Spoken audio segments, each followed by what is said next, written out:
Good evening. The time is now 5 p.m. We are waiting for the for Chairman Johnson.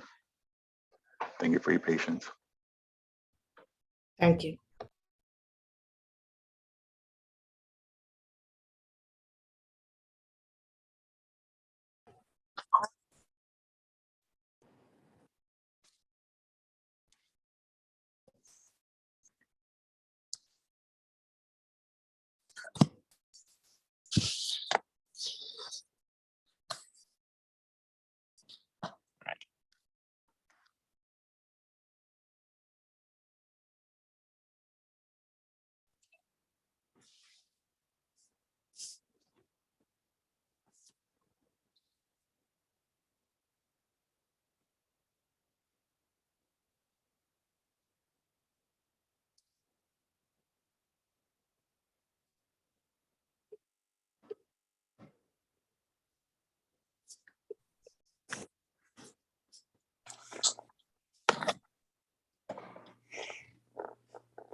Okay, it looked like Chairman Johnson just is joining on now.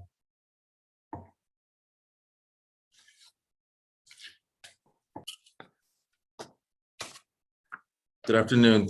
Can everyone hear me? Yes. Okay, great. I sincerely apologize. It's been quite the week of technical issues. Now, for some reason, email is acting up. So I appreciate everyone hanging tough. Do we have a quorum yet? Yes. All right. Thank you very much. This meeting, the special Finance and Economic Development Committee meeting is now called to order. This is the meeting for Thursday, May 9th. I am the chair, Chris Johnson from the 7th District. This meeting is a recall of the meeting for Monday afternoon due to a posting error of the public link for the May 16th meeting. So nothing will be different, but we'll just roll through this meeting. I will now call a roll of those members of the committee first. We have Vice Chair Harley, 4th District. Present. Do we have Councilmember Oliver, 3rd District? Present. Do we have Councilmember Field, 8th District, present? Councilmember Field. Okay.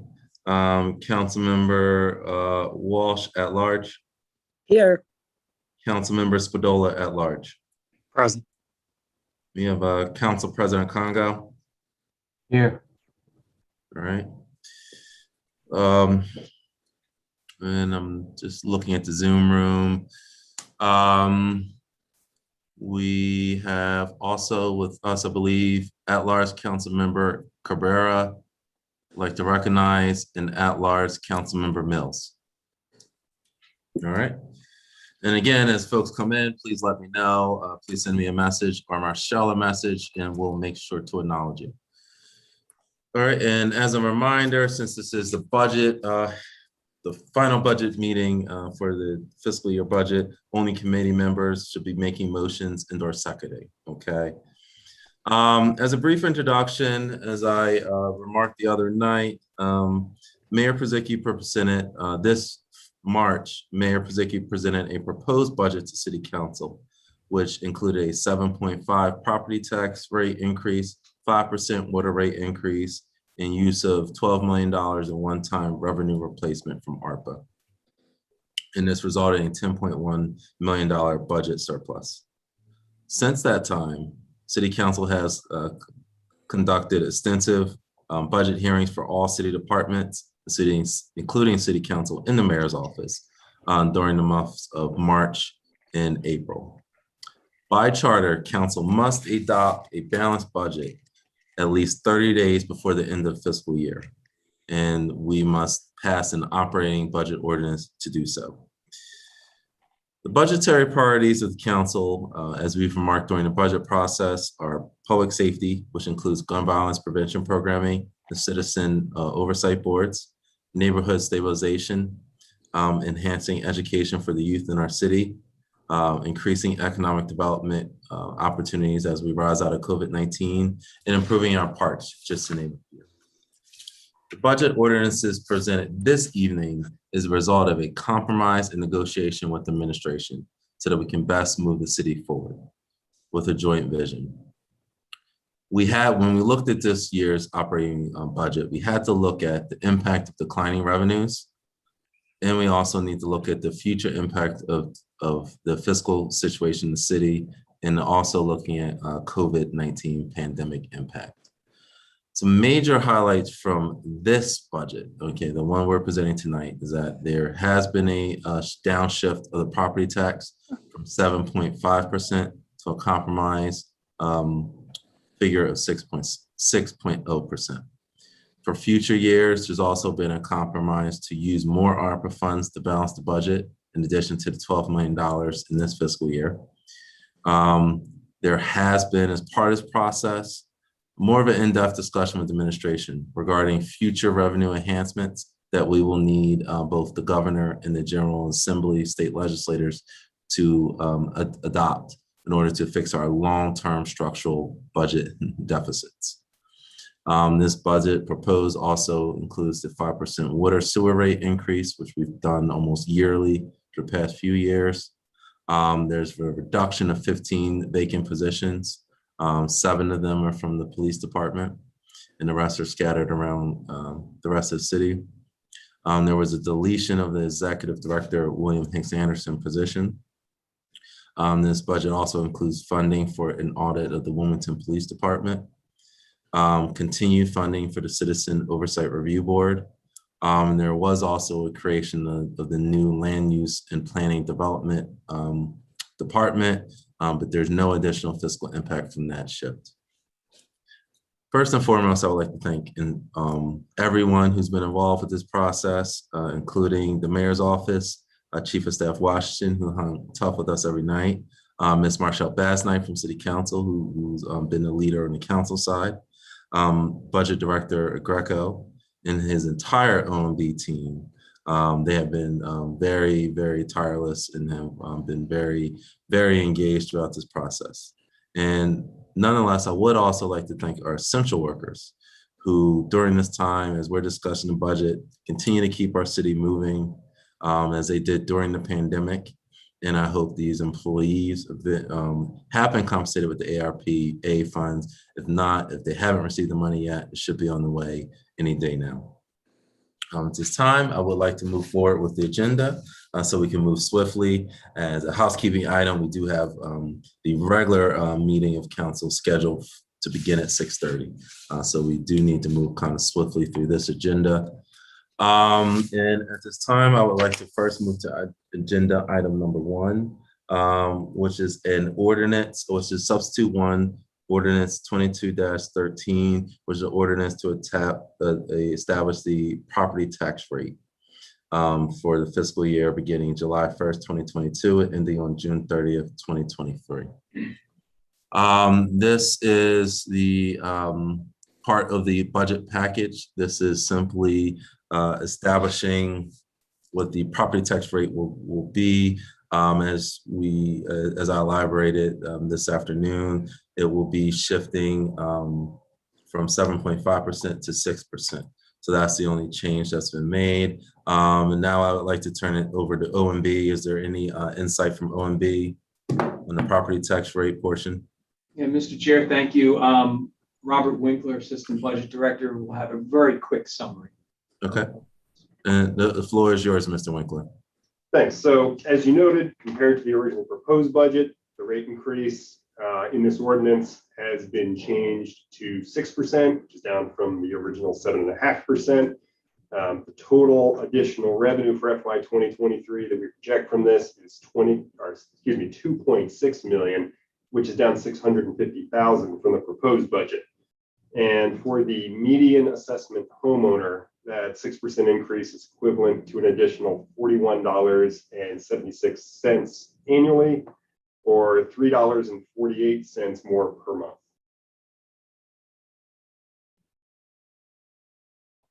All right, thank you very much, Mr. Winkler. And now at this time, I'm going to turn it over to members of council. If there's any comments or questions. All right. Council President Congo. Yes, thank you, Mr. Chair. I do appreciate all of your hard work and the staff's hard work on these doing this budget. Can you hear me? I can hear you. Okay. I can hear you. I don't know if, is this the OMB? No, I thought that someone said they couldn't hear me. So I do appreciate everyone's continued hard work in negotiating with the administration. I don't think that we negotiated hard enough, honestly. I think that we should use more ARPA funds because that is their original intent to help with budget shortfalls to make it an even lesser percentage than 6%. So I just wanted everybody to know my sentiments around not supporting this legislation.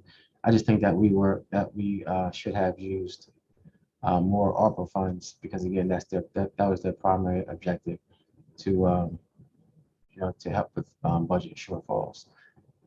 Okay, thank you. All right, thank you so much. Is there any other questions or comments from members of council before I turn over to the public?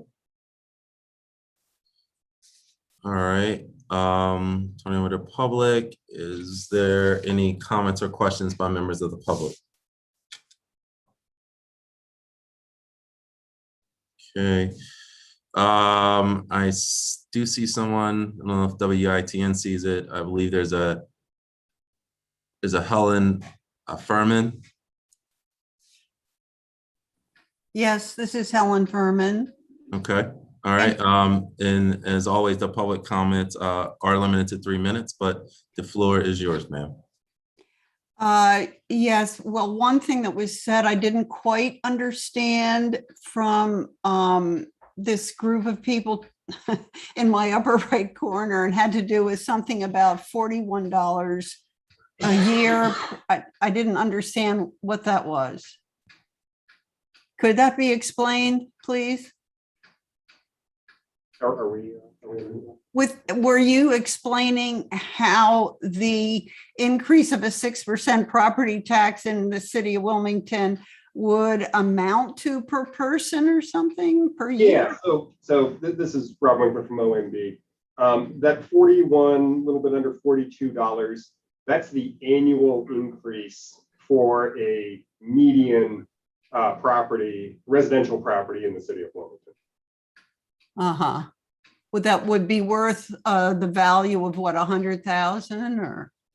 So it's a bit tricky to directly tie that to a specific value because the way that assessments are done in the city of Wilmington is that they're set to that 1983 value. So, a house may be worth, $250,000, but it may be assessed down to $30,000 or $40,000. I believe, unfortunately, I don't have this number in front of me right now. It's about $250,000 is the average price of a home in the city of Wilmington. So Market value. Market value. That's the market value, but not the assessed value. So for an average home, that median assessment, that's where that $42 increase comes from. Okay, so it's $42 a year. See, we were also told we would be assessed by the county, I guess. And I don't know if that's happened. And then there's a certain amount of the assessment by the county, if I understand correctly, that then informs the city of Wilmington in turn with regard to our City of Wilmington property tax increase. Am I right about that? Ms. Furman, just to clarify, and I can address those questions. This is only public comment, so these questions typically are asked during the budget hearings, but I can address them. Is there any further questions you have?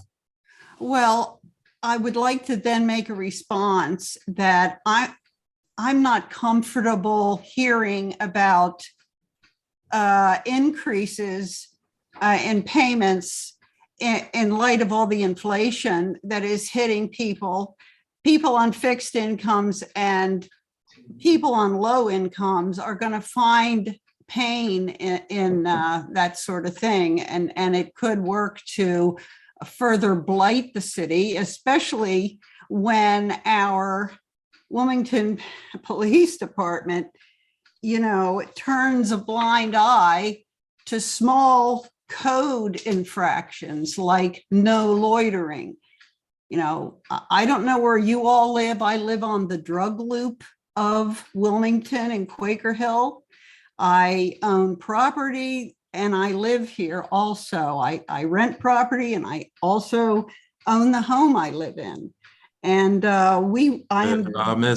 Furman, unfortunately, your time has run. Okay, so please again. I am against asking for more money. Please email City Council so we can address your question or comments. Okay. All right. Thank you. All right. Any other questions or comments from members of the public? All right. Seeing none, I'll then turn it back. So for some final words from council, Councilmember Oliver, the floor is yours. Yes, Mr. Chair. I just want to make sure we stayed on track tonight. So I just know public comment that's what it's called and that's what it is. So it won't be fair to start accepting some people's public comment and start letting them ask questions, and we don't do it for others. So let's just be straight across the board. So if you understand where I'm coming from. Thank you. All right, thank you. And again, we try to address best questions. I think we've been on the record about county reassessment as well, just as a FYI. That's a process the city does not control, and it has not happened yet. So again, as a city, OMB and finance will evaluate that impact as that happens through the next few years. But with that said, since this is an ordinance, at this time it does need to be voted out of committee to full council for a vote. At this time, I would entertain a motion to move substitute 1 to ordinance 22-013 out of committee to full council for a vote. So move. Is there a second? Second. All right. All those in favor, say aye. Aye. All right. Any opposed? Nay. Nay. Okay. All right. Well, there are some nays and yays. So at this time, I'll do a roll call vote. Vice Chair Harley. Yes. Okay. Councilmember Oliver. Yes. Okay. Councilmember Walsh.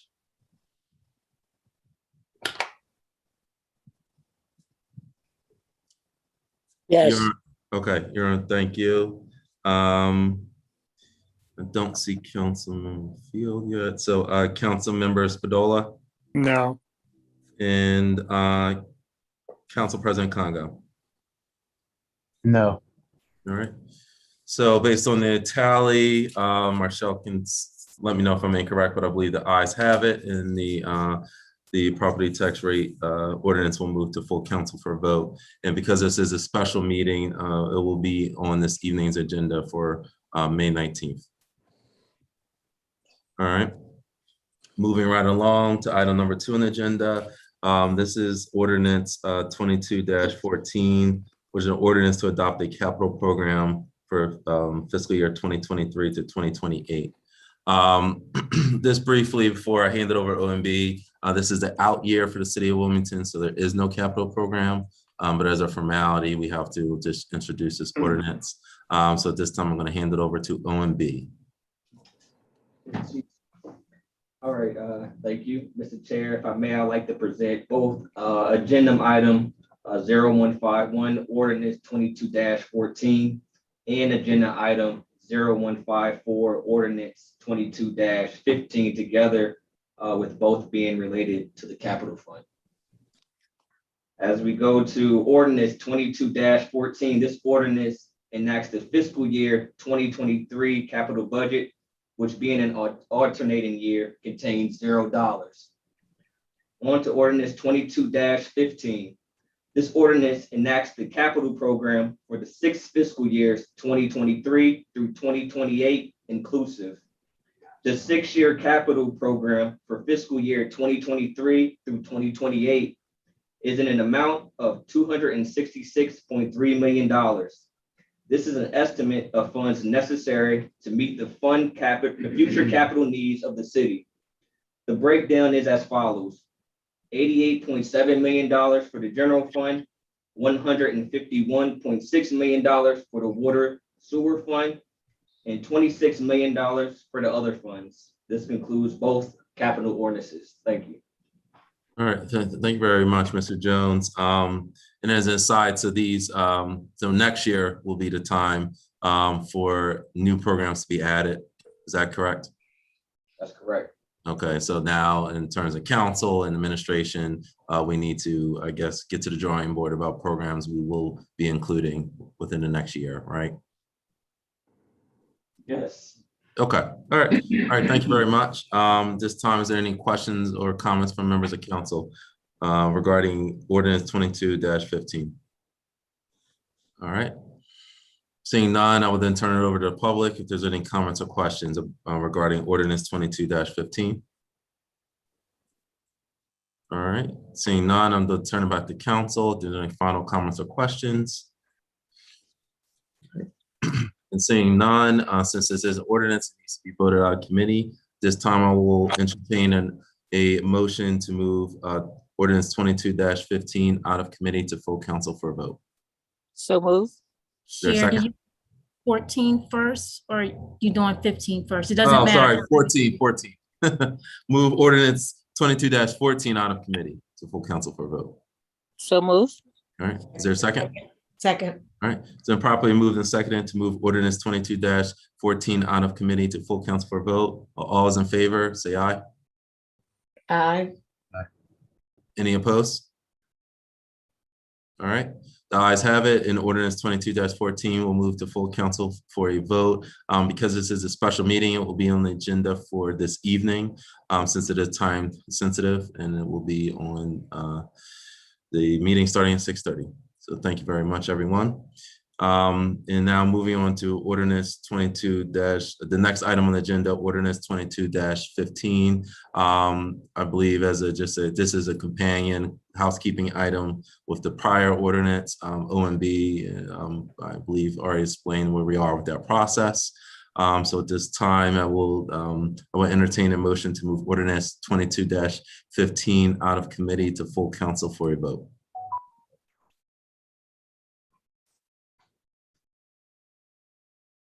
So moved.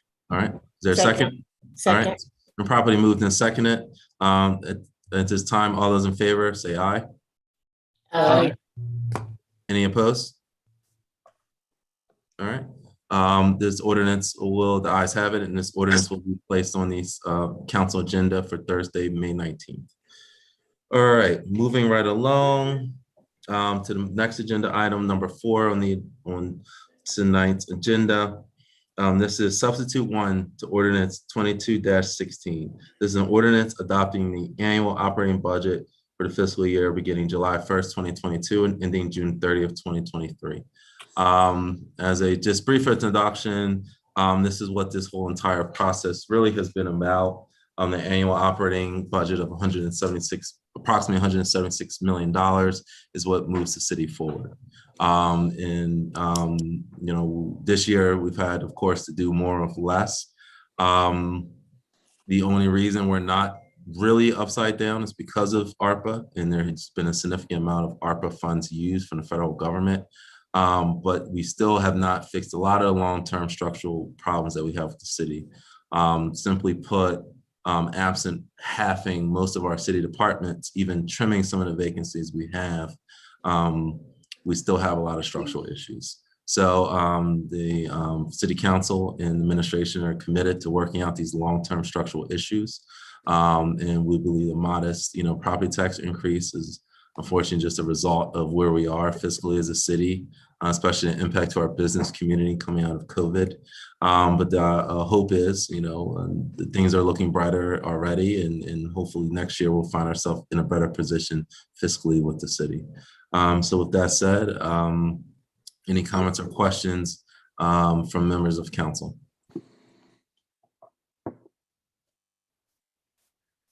Okay. Oh, and I want to turn it over. Sorry, before I even do that, any insight on the general fund budget from OMB? Yeah, Mr. Chair, I don't know if maybe Marshall can help with this. There were 2 documents, but if we could load the document that's entitled Revisions to the Proposed Budget on the screen, that would be helpful.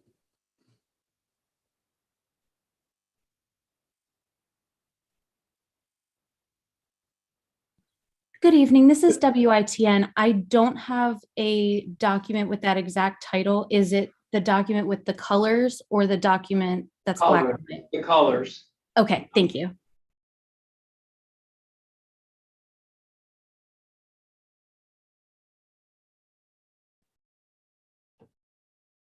Seriously, I'll read it up. Message. Just the front.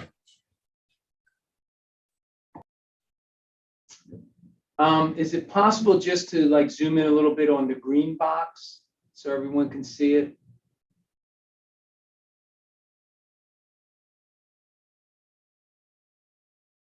Oh.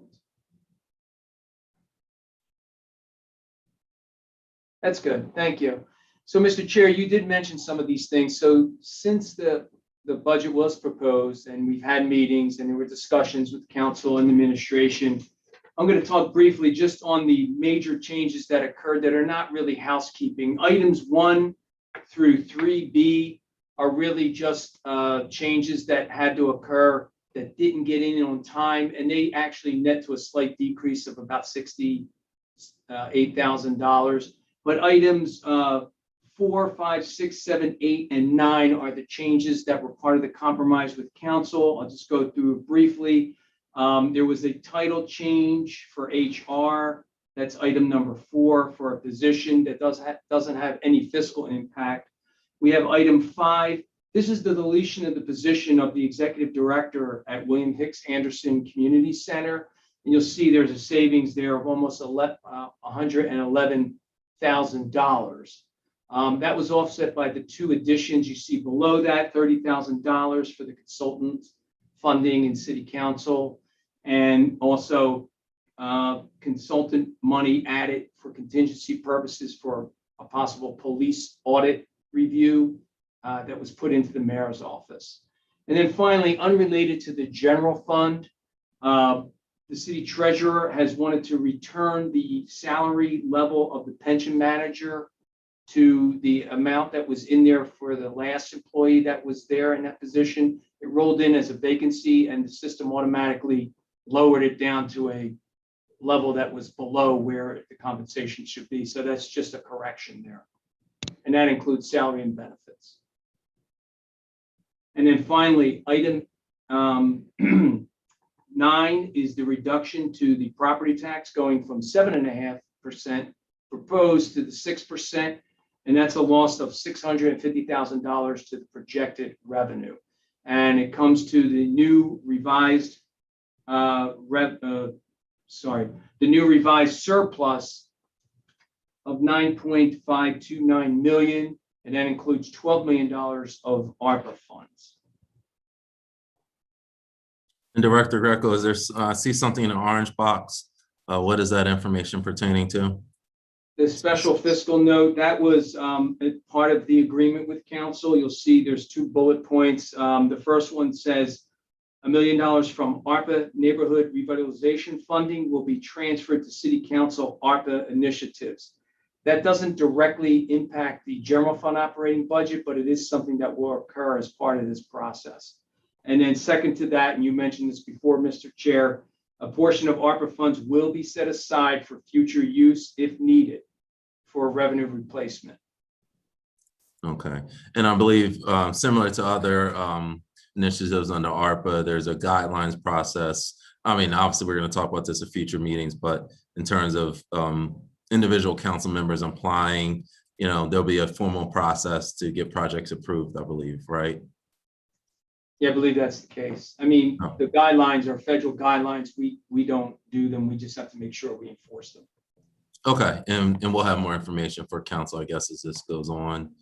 All right, thank you very much, Director Greco. Now at this time, I will kick it to members of council. If there's any questions or comments about the operating budget. All right, seeing none, we'll then kick it to members of the public if there's any comments on the operating budget. Okay, going once, going twice. All right, I'm going to turn it back to members of council for any final comments or questions regarding the operating budget. Okay, all right, seeing none, since this is an ordinance, it does need to be voted out of committee to go to full council for a vote. At this time, I will entertain a motion to move substitute 1 to ordinance 22-16 out of committee to full council for a vote. So move. Is there a second? Second. All right, it's been properly moved and seconded to move substitute 1 to ordinance 22-16 out of committee to full council for vote. All those in favor, say aye. Aye. Any Aye. opposed? Nay. All right, since there's a divergence in votes, I will be asking for a roll call. Vice Chair Harley, Yes. Councilmember Oliver, Yes. Councilmember Walsh, Yes. Councilmember Spadola, No. and Council President Congo. No. Okay, well, based on my tally, the ayes have it, and substitute 1 to ordinance 22-16 will move to full council for a vote. Since this is a special emergency meeting with these time-sensitive ordinances, it will move to the agenda this evening on Thursday, May 19th. All right, and moving right along, the next agenda item number 5 is ordinance 22-17. This is an ordinance to amend chapter 45 of the city code regarding water sewer system rate charges. To make a long story short, this is essentially something we have discussed, the water rate increase. This is something, unfortunately, continue with the clean infrastructure and making sure we have sanitary water. It's increased every year, unfortunately, with everything else. The modest increase, OMB will go over, but this is something that's necessary to keep our infrastructure sound. Now, there is hope on the horizon. There are federal funds actually coming through the Federal Infrastructure Act that was passed by Congress in March of 2022. Those monies should be hitting the state soon. Well, it's going to hit the state. The money doesn't go directly to the city, but after it hits the state, then local jurisdictions will get funding. So there is hope on the horizon. We can get some relief for folks who need it for water rate increase. But meanwhile, the administration and council have worked very hard and diligent to get the remaining federal funds that can be used for aid for water rate bills. That money is still outstanding, so we still have money left that can be tapped by citizens who do need assistance with water bills. So all in all, this is a matter of moving the city forward and continuing to have the great services that we have. So with that, I'll then kick it to OMB. Is there any comments or questions on this water rate? And Mr. Chair, Assistant Budget Director Robert Winkler has a very brief summary. I have them on me. So we should. All right, so as you noted, Mr. Chair, this is the ordinance that sets the water, sewer, and stormwater rates for FY23. The rates for water and sewer services are budgeted increased by 5%, and there's no increase on the stormwater side. And this is unchanged from the proposed budget. So these rate increases are projected to result in nearly $2.5 million in additional revenue in the water sewer fund. And for the typical inside city residential customer using 4,000 gallons per month, this is equivalent to a monthly increase of $2.82. Thank you very much, Mr. Winkler. Now I'm going to turn it over to members of council for any comments or questions. All right, seeing none, I'm going to kick it to members of the public for any comments or questions. All right, I do see a hand raised. Ms. Furman, and this is only comments, okay? So the floor is yours, ma'am. Well, I didn't get $2.50 when I calculated the increase per year based on, say, a $40 water bill. And I got a lot more than that, sir. But there's a fundamental issue with the water department that I think has to be addressed. And I would like to see a moratorium on water rates until there's a cleanup at the water department of the city of Wilmington because of issues I've had personally. I have several water accounts. The other issue that has to be cleared up is landlords are on the hook for these water bills. I had a tenant that ran the bill up to $1,500. I had to pay it. They weren't going to pay it.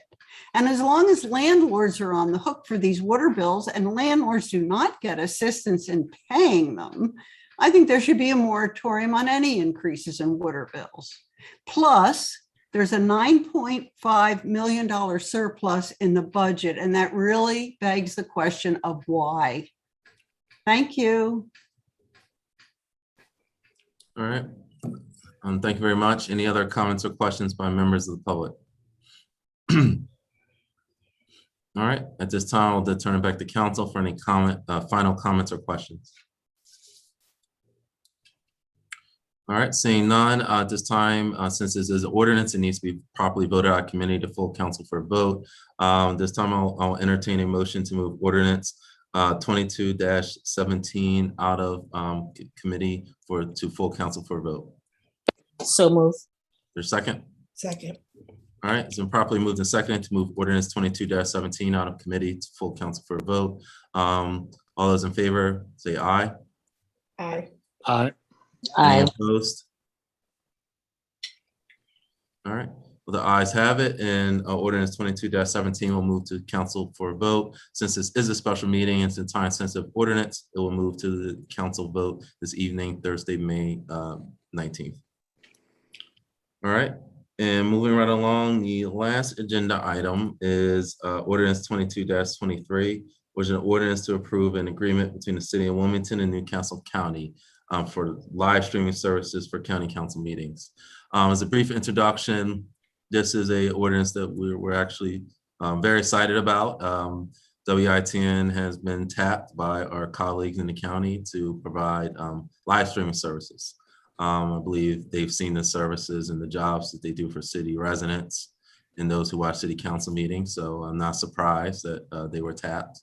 And it will be no additional loss to the city. It's just additional use of technology. But I really look forward to WITN's expertise being used to benefit the city. So this is a positive, net positive contract, as city will be getting funds through this contract, but as a formality, it does need to be approved by council. So is there someone from WITN who can speak on this agreement?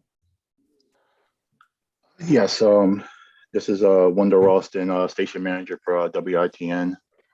Just a brief summary of this contract. It was a partnership that was in the making since 2019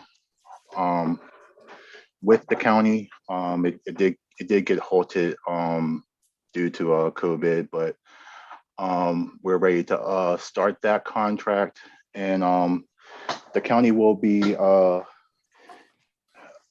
utilize our services at the cost of $34,500. And that's broken down into a cost sharing of our maintenance and technical support contract with our engineering vendor. That costs $15,000. So they'll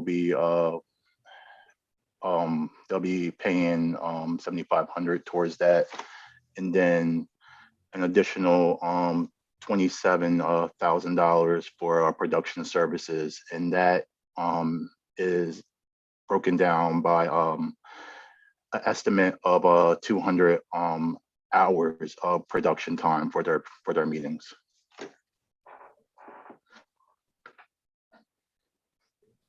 All right, thank you very much, Mr. Ralston. Any comments or questions by members of council? All right. Seeing none, I'll turn it over to members of the public for any comments or questions. All right, seeing none, to turn it back to council, since this is an ordinance, does need to formally vote out of committee to full council for vote. And again, at this time, I'll entertain a motion to move ordinance 22-23 to full council, out of committee to full council for a vote. Second. So moved. All right, it's been properly moved and seconded to move ordinance 22-23 out of committee to full council for a vote. All those in favor say aye. Aye. Aye. All right, any opposed? All right, ordinance 22-23 will move to full council for a vote. This is a very time-sensitive ordinance, so it will be moving from the special meeting to the council agenda this evening, Thursday, May 19th. And this time, I believe we have covered everything. I appreciate everyone hanging tough despite some technical difficulties earlier in the week. Thank you very much to WITN and the team. At this time, as a housekeeping matter, the regularly scheduled council meeting is scheduled to begin in about 45 minutes at 6:30 p.m. and the agenda is already posted online. So please, we look forward to seeing everyone there as we have a pretty robust agenda tonight. So at this time, is there a motion to adjourn? So move. Second. All right, so properly moved and seconded to adjourn. All those in favor signify by saying aye. Aye. Any opposed? All right. All right, this meeting is adjourned, a special finance committee meeting, and we look forward to seeing everyone later this evening. And I believe it's a new link, so you'll have to sign in under a different link. Thank you.